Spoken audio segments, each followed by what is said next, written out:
भारत की धरती ने तो खैर कई वीर पैदा किए हैं, लेकिन एक नाम ऐसा है जिसने 16वीं सदी के सबसे ताकतवर साम्राज्य के सामने भी सिर झुकाना मंजूर नहीं किया। ये कहानी है उस जबरदस्त इच्छा शक्ति की। ये कहानी है मेवाड़ के महाराणा प्रताप की। उनका राज किसी बहुत बड़े साम्राज्य पर नहीं था, बल्कि एक ऐसे सिद्धांत पर टिका था जो कभी नहीं टूटा, और वो था आत्मसम्मान। और जानते हैं, यही वो एक चीज है जो उन्हें इतिहास के बड़े बड़े सम्राटों और बादशाहों से बिल्कुल अलग खड़ा करती है। तो चलिए थोड़ा उस दौर को समझते हैं कि आखिर हालात थे क्या। सम्राट अकबर का मुगल साम्राज्य वो बहुत तेजी से फैल रहा था। उनकी रणनीति बड़ी सीधी थी, या तो संधि करो या फिर युद्ध। और एक एक करके कई बड़े राजपूत राज्य मुगल हुकूमत को मान भी रहे थे। मेवाड़ के लिए कोई नई बात नहीं थी, ये संघर्ष तो पहले से चला आ रहा था। देखिए, 1568 में चित्तौड़गढ़ का किला पहले ही हाथ से निकल चुका था। फिर 1572 में जब प्रताप सिंह गद्दी पर बैठे तो उनके सामने बस दो ही रास्ते थे, या तो अधीनता स्वीकार कर लें या फिर संघर्ष करें। और 1573 आते आते एकदम साफ हो गया था कि प्रताप ने दूसरा रास्ता चुना है। और यही इस कहानी का सबसे बड़ा मोड़ है। सोचिए, उस दौर में जब बड़े बड़े राजा अकबर के साथ संधि कर रहे थे, तब मेवाड़ ने महाराणा प्रताप की लीडरशिप में अपनी आज़ादी को सबसे ऊपर रखा। उन्होंने झुकने से साफ इनकार कर दिया। अकबर एक बहुत ही चतुर सम्राट था। वो ये बात अच्छी तरह जानता था कि जंग हमेशा आखिरी रास्ता होना चाहिए। इसलिए तलवार उठाने से पहले उसने प्रताप को मनाने के लिए अपने सबसे काबिल लोगों को भेजा। तो अकबर का प्रस्ताव आखिर था क्या? वो चाहते थे कि प्रताप जागीरदारी मान ले। अब इसका मतलब क्या है?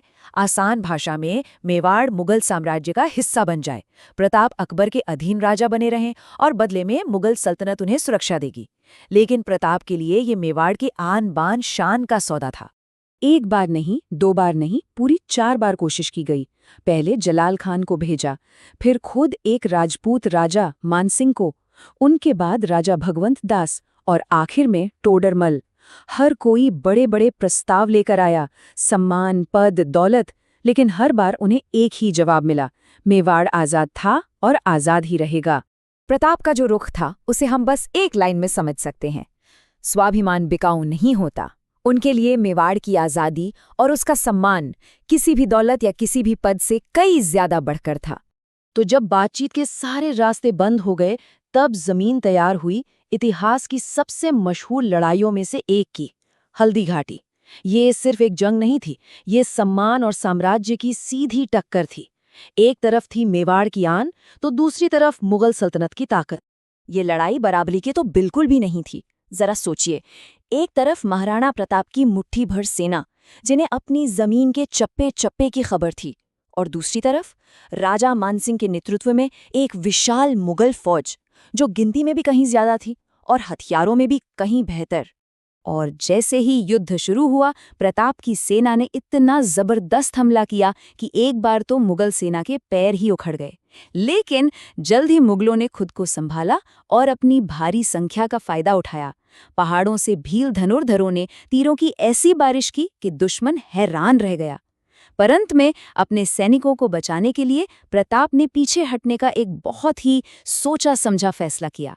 मैदान पर मुगलों का कब्जा हुआ, लेकिन वो प्रताप को पकड़ नहीं पाए, और यही उनकी सबसे बड़ी हार थी।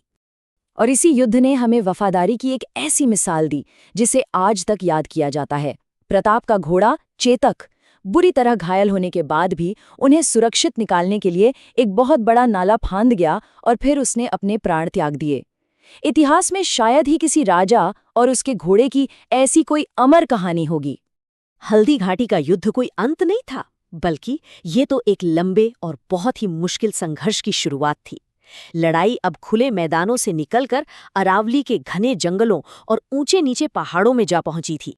ये वो साल थे जब प्रताप ने महलों का सारा सुख छोड़ दिया था। उन्होंने अपने परिवार के साथ जंगलों में जिंदगी गुजारी। कहते हैं कि उन्होंने घास की रोटियां तक खाईं, लेकिन हिम्मत कभी नहीं हारी। और इस मुश्किल समय में भील जनजाति और उनके मंत्री भामाशाह जैसे वफादार लोगों ने उनका साथ कभी नहीं छोड़ा। और इन्हीं पहाड़ों में प्रताप ने अपनी युद्ध की रणनीति को एक नया ही रूप दिया। उन्होंने सीधी लड़ाई की जगह गुरिल्ला युद्ध का रास्ता अपनाया। वो अपने इलाके की जानकारी का इस्तेमाल करते, मुगल सेना पर अचानक हमला करते और फिर पलक झपकते ही गायब हो जाते थे। इससे विशाल मुगल सेना हमेशा सकते में रहती थी। सालों के इस संघर्ष के बाद 1582 में वो दिन आया जिसने पूरी कहानी का रुख ही पलट दिया, दिवेर का युद्ध। ये वो निर्णायक मोड़ था जिसने ये साबित कर दिया कि महाराणा प्रताप का संघर्ष बेकार नहीं गया था। इस जीत का महत्व इतना ज्यादा था कि इतिहासकार कर्नल जेम्स टॉड ने इसे मेवाड़ का मैराथन कहा। मतलब एक ऐसी लंबी दौड़ जिसके आखिर में जीत मेवाड़ की ही हुई। अगर हम हल्दी घाटी और दिवेर की तुलना करें तो जमीन आसमान का फर्क है। जहां हल्दी घाटी में प्रताप बचाव की लड़ाई लड़ रहे थे, वहीं दिवेर एक सोचा समझा जबरदस्त हमला था। और नतीजा, मेवाड़ की एक ऐसी जीत जिसने मुगलों के हौसले तोड़कर रख दिए। इस एक जीत का असर इतना बड़ा था कि मेवाड़ में बनी हुई 36 मुगल सैन्य चौकियां रातों रात ढह गईं और उन सब पर मेवाड़ का कब्जा हो गया। और बात सिर्फ चौकियों की नहीं थी। इस युद्ध के बाद करीब 36,000 मुगल सैनिकों को सरेंडर करने पर मजबूर होना पड़ा। जी हां, 36,000। ये मेवाड़ के पूरे संघर्ष की सबसे बड़ी जीत थी। दिवेर की जीत के बाद महाराणा प्रताप ने अपनी जिंदगी के आखिरी साल कैसे गुजारे और वो अपने पीछे हमारे लिए कैसी विरासत छोड़ गए। अपने जीवन के आखिरी सालों में उन्होंने चित्तौड़ को छोड़कर लगभग पूरा मेवाड़ वापस जीत लिया था। उन्होंने चावंड को अपनी नई राजधानी बनाया और वहां शांति कायम की। 1597 में एक शिकार के दौरान हुए हादसे में उनका निधन हो गया, लेकिन वो आज़ादी के लिए लड़ने की एक ऐसी लौ जला गए जो आज तक नहीं बुझी है। उनकी पूरी कहानी हमें एक बहुत जरूरी सवाल पूछने पर मजबूर करती है कि असली राजा कौन है? वो जो एक बहुत बड़ा साम्राज्य बनाता है, या वो जो अपने लोगों के स्वाभिमान की रक्षा के लिए अपना सब कुछ दांव पर लगा देता है?